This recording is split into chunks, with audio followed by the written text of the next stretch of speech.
Hello students, welcome to my YouTube channel. Ninth class हमने पढ़नी चालू की थी और उसका फर्स्ट चैप्टर हमने पढ़ लिया था और उसका सेकंड चैप्टर का मैंने इंट्रोडक्शन भी डाल दिया है यूट्यूब पर। आप वो भी देख लीजिए। आप वो देख लेंगे तो आपको एक्सरसाइज फिर बहुत ईजी लगेगी। ठीक है, अब यहाँ पर लिखा है एक्सरसाइज 2.1 हम आज से चालू करेंगे। तो पहला क्वेश्चन दिया है कि निम्नलिखित व्यंजकों में कौन कौन एक चर में बहुपद है। तो पहले तो हम ये जान लेते हैं कि चर क्या होते हैं। ठीक है, तो चर क्या होते हैं?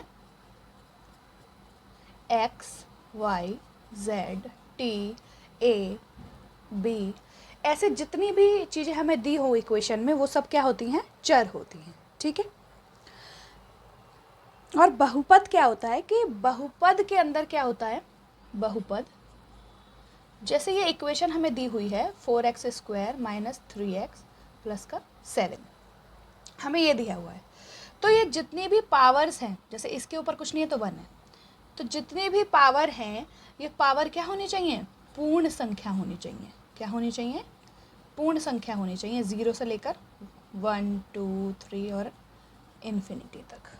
तो हमारा वो क्या हो जाता है? बहुपद हो जाता है। ठीक है, ये हमारा था चर क्या होते हैं और बहुपद क्या होते हैं। ठीक है, तो पहला हमें क्वेश्चन दिया है 4x² माइनस 3x प्लस का 7।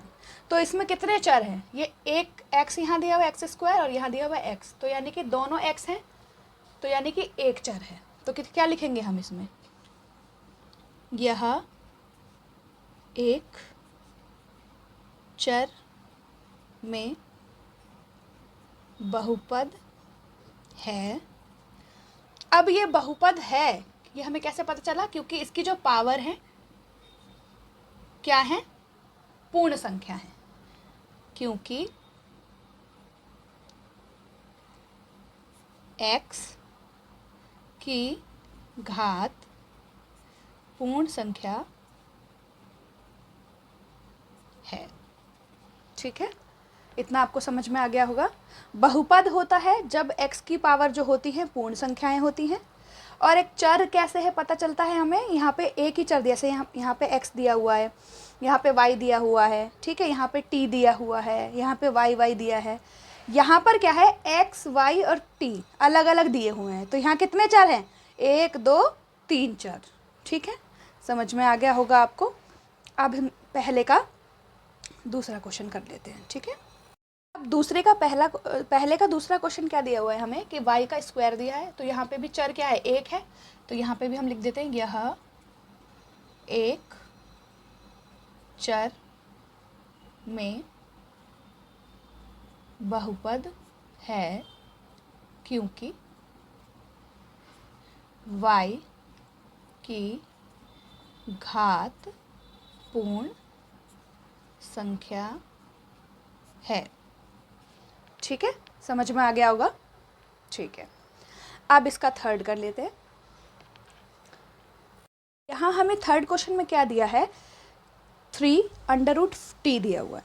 जब हमें √t दिया हो इसका मतलब क्या होता है? t की पावर 1/2 है। ठीक है, और 1/2 है यानी कि p/q के फॉर्म में है, और p/q के फॉर्म में है तो मतलब क्या है? एक परिमेय संख्या है। क्या है? परिमेय संख्या है। और हमें क्या चाहिए होती है? पूर्ण संख्या चाहिए होती है घात में। तो हम क्या लिखेंगे? यह एक चर में बहुपद नहीं है क्योंकि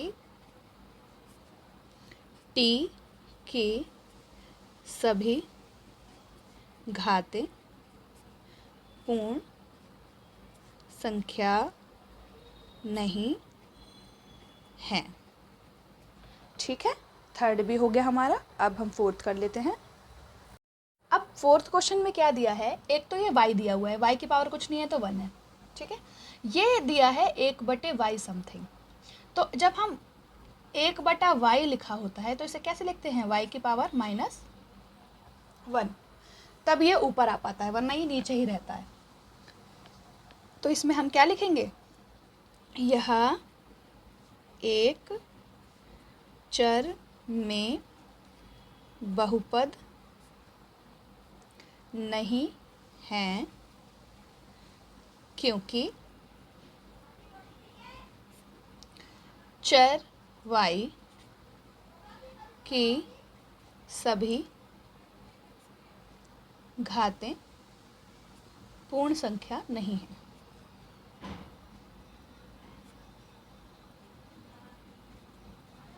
ठीक है, पूर्ण संख्या नहीं है, ये माइनस में है।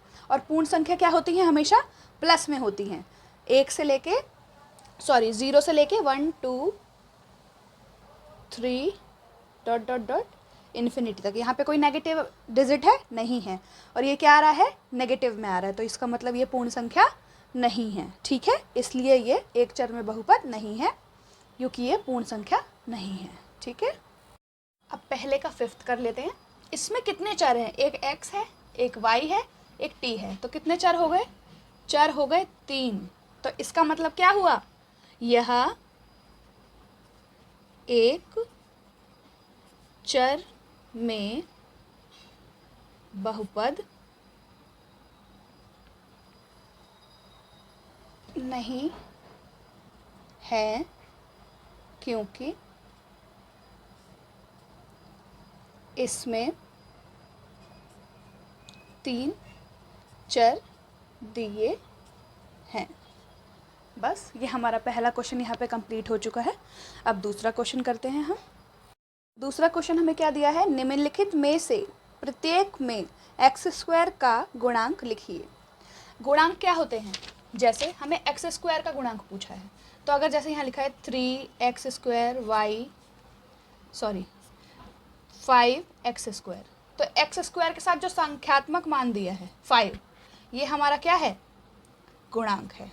ठीक है, जैसे यहाँ दिया 7x²। ठीक है, तो यहाँ पे क्या है? 7 है।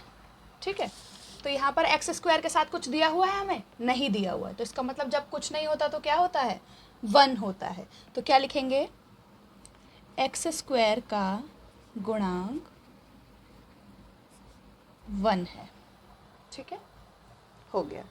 अब दूसरा कर लेते हैं। दूसरे का दूसरा 2 - x² प्लस का x³ हमसे पूछा किसका है? x² का। तो x² के साथ क्या है? यहाँ पर क्या था? यहाँ पर हमें x प्लस में दिया हुआ था, यहाँ पे क्या दिया हुआ है? माइनस में। तो इसका मतलब यहाँ का x का गुणांक क्या हुआ? x² का गुणांक -1 होगा, क्योंकि x के आगे क्या है? माइनस है, और इसके साथ कुछ नहीं है, तो इसका मतलब क्या है? 1 है। तो इसका मतलब -1।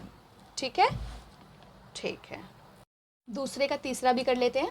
यहाँ पे दिया है π/2 x² प्लस x। तो यानी कि x² के साथ हमें क्या दिया हुआ है? π/2 दिया हुआ है।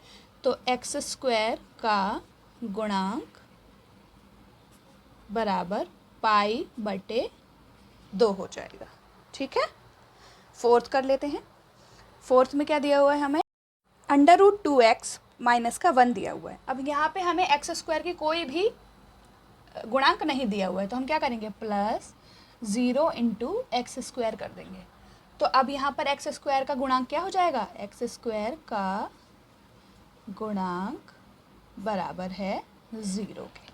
जो x² के साथ गुणा में है वो क्या है? उसका गुणांक है। समझ में आ गया होगा आप लोगों को। अब हम थर्ड क्वेश्चन कर लेते हैं। 35 घात के द्विपद का और 100 घात के एक पदी एक उदाहरण दीजिए।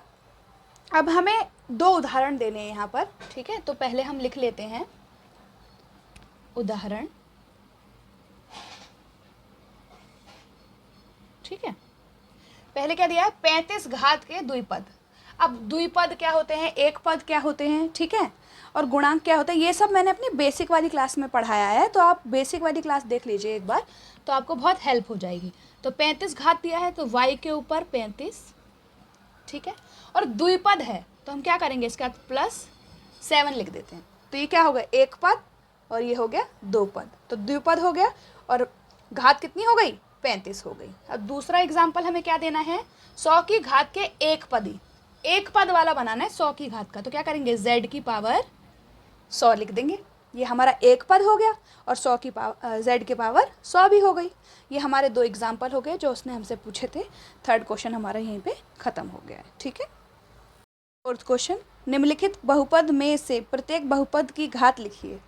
अब बहुपद की घात क्या होती है, जैसे हमें कोई इक्वेशन दिए हैं 9x की पावर 5 प्लस 2x की पावर स्क्वायर प्लस का 1, ठीक है। तो जो सबसे बड़ी घात होगी, जैसे यहाँ पे 5 है तो 5 क्या हो गई, बहुपद की घात हो गई। समझ गए आप लोग?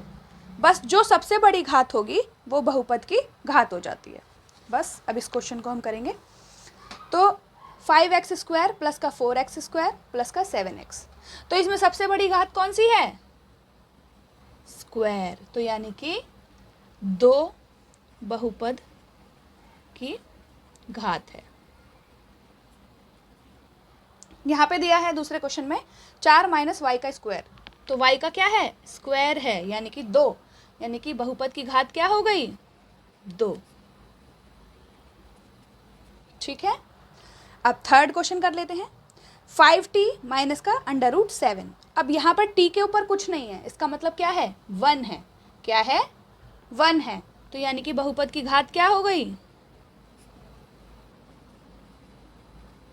1। ठीक है, समझ में आ रहा होगा आप लोगों को।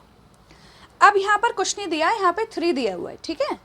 दिया हुआ है इसका मतलब क्या है, कुछ नहीं दिया हुआ इसका मतलब क्या है, 3 × x की पावर 0। कुछ नहीं दिया तो क्या दिया है, x की पावर 0 दिया है, इसका मतलब 1 होता है। ठीक है, x की पावर हो या किसी की भी पावर 0 हो तो उसका मतलब 1 होता है। ठीक है, तो x की पावर 0 दिया है, इसका मतलब बहुपद की घात क्या हो गई, बहुपद की घात बराबर 0। हमारा फोर्थ क्वेश्चन भी कंप्लीट हो चुका है। अब हम फिफ्थ क्वेश्चन कर लेते हैं। 1 का हम क्वेश्चन नंबर 5 करेंगे, ये इसका लास्ट क्वेश्चन है, फिर ये जो एक्सरसाइज है हमारी ख़त्म हो जाएगी। तो हम फिफ्थ क्वेश्चन कर लेते हैं। बताइए कि निम्नलिखित बहुपद में कौन कौन बहुपद रैखिक है। ठीक है, द्विपद है, द्विघाती है और त्रिघाती है। तो रैखिक बहुपद क्या होते हैं, जब हमें ये दिया है x प्लस का 1, ठीक है, और इसके पावर कुछ नहीं है, इसका मतलब इसकी पावर क्या है, 1 है। जब एक पावर है तो रैखिक हो जाता है। ठीक है, x की पावर स्क्वायर दिया है तो ये क्या हो गया, द्विपद हो गया। ठीक है, और x की पावर क्यूब है तो ये क्या हो गया, त्रिपद हो गया। समझ में आया आपको? बस इतना ध्यान रखना है, जब पावर 1 है तो रैखिक है, स्क्वायर है तो द्विपद है, 3 है तो त्रिपद है। ठीक है, अब फिफ्थ का पहला क्वेश्चन हम कर लेते हैं।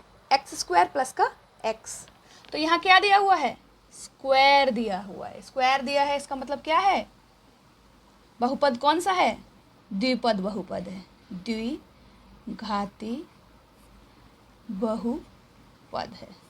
ठीक है, ठीक है। यहाँ x की पावर क्या दी हुई है, 3 दी हुई है, तो कौन सा बहुपद हो गया, त्रिघाती बहुपद। ठीक है, तीसरा कर लेते हैं। y प्लस का y का स्क्वायर प्लस का 4, तो यहाँ पर भी बड़ी घात क्या है, स्क्वायर, यानी कि 2, यानी कि क्या हो गया, द्विघाती बहुपद।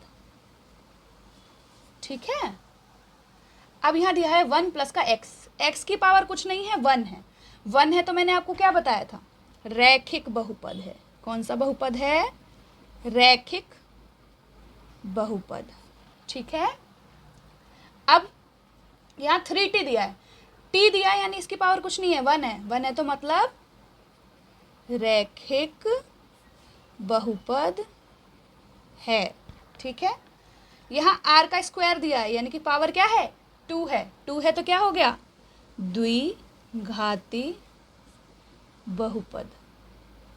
ठीक है, यहाँ क्या दिया है लास्ट क्वेश्चन में, 7x की पावर 3। जब x की पावर 3 दी है तो इसका मतलब कौन सा बहुपद हो गया, त्रिघाती बहुपद।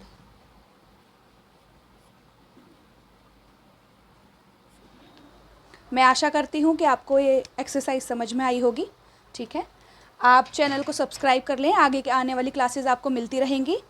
और कमेंट करें, शेयर करें और लाइक करें चैनल को। ठीक है, और जो समझ में ना आया हो, जो भी पार्ट, वो मुझे कमेंट करके बता दें तो मैं आपको दोबारा समझा दूँगी। Thank you very much.